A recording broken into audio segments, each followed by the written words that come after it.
আমি অসুস্থ বোধ করছি, কারণ আমার একটা 12 বছরের সন্তান আছে। আমি নিজে এই দেশের বাসী, আমার বিদেশে কোনো পাসপোর্ট নাই। আমি এই দেশেই থাকবো এবং এই দেশটা আমার, এই দেশটা আমরাই সংস্কার করব। আপনারা জানতে পেরেছেন অলরেডি। সোজা কথা হচ্ছে আমরা শান্তি চাই, আমরা রক্ত দিতে চাই না। আমার আসলে মোবাইলে এইসব জিনিস দেখতে দেখতে আমি অসুস্থ বোধ করছি মানসিকভাবে। শান্তি চাই, দ্যাটস অল। ছাত্রদের উদ্দেশ্যে কিছু বলবেন কিনা? কি বলবো? আন্দোলন চলমান চলছে, শেষ কোথায়?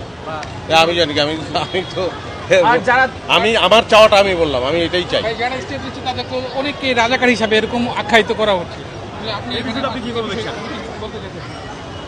না, আমিও তো অনেককেই অনেক কিছু বলতে পারি, হ্যাঁ, কিন্তু ব্যাপার হচ্ছে যে সেগুলো তো সিদ্ধ হতে হবে, সেগুলো তো প্রমাণিত হওয়ার ব্যাপার, তাই না? বলতে পারি না আমরা, মানে কোনো প্রমাণিত সত্য আমার হাতে না থাকে।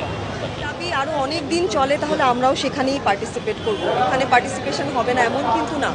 আজকে একদিনের জন্য এসে দাঁড়ানো তাও না। এর আগেও কিন্তু আর্টিস্টরা বিক্ষিপ্তভাবে বিভিন্ন জায়গায় এই জিনিসটার এগেনস্টে কথা বলেছেন। তো জেনোসাইডের পক্ষে আসলে কথা বলার কিছু নেই। আর স্টুডেন্টরা আমাদের ফিউচারকে যখন আমরা এইভাবে রাস্তায় গুলিবিদ্ধ অবস্থায় দেখব আমাদের প্রশাসন দ্বারা, এটা কখনোই কাম্য না। সো আমি বিশ্বাস করি যে এই দুর্দিনের একটা সমাধান হবে, কিন্তু সেটা খুব দ্রুত হোক, এইভাবে আর রক্তক্ষরণ না হোক, এটাই এক্সপেক্টেশন। জামাত শিবির বা তৃতীয় শক্তিকেও তাকে গুলি করা হয়েছে।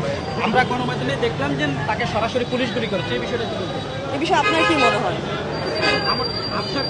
আমি আপনার মতামত জানতে চাই। আপনি তো জনগণ, আপনার কি মনে হয়? তার মানে আমিও সেটাই দেখেছি, সেম জিনিস আমিও দেখেছি। এখন আমি আসলে সঠিক সমাধানটার অপেক্ষায় আছি।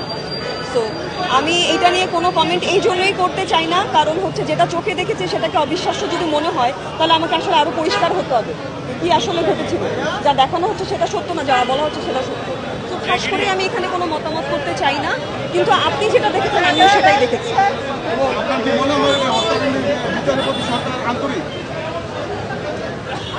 আন্তরিক যদি হতেন তাহলে তো আজকে সবাই রাজপথে থাকতেন না। প্রশ্নের উত্তর আপনাদের সামনেই আছে।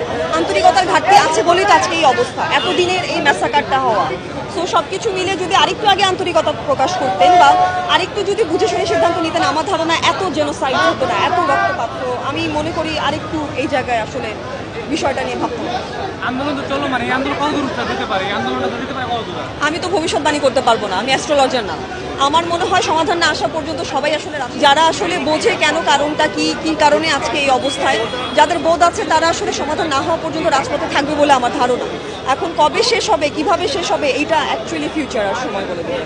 এই দায়ভার কে নিতে পারবে? আপনি কি মনে করেন একজন দায়ভার? এই দায়ভার প্রশ্ন সঠিকভাবে করেন, বুঝি নাই। যাদেরকে মারা হয়েছে এদের দায়ভার কে নিতে পারবে?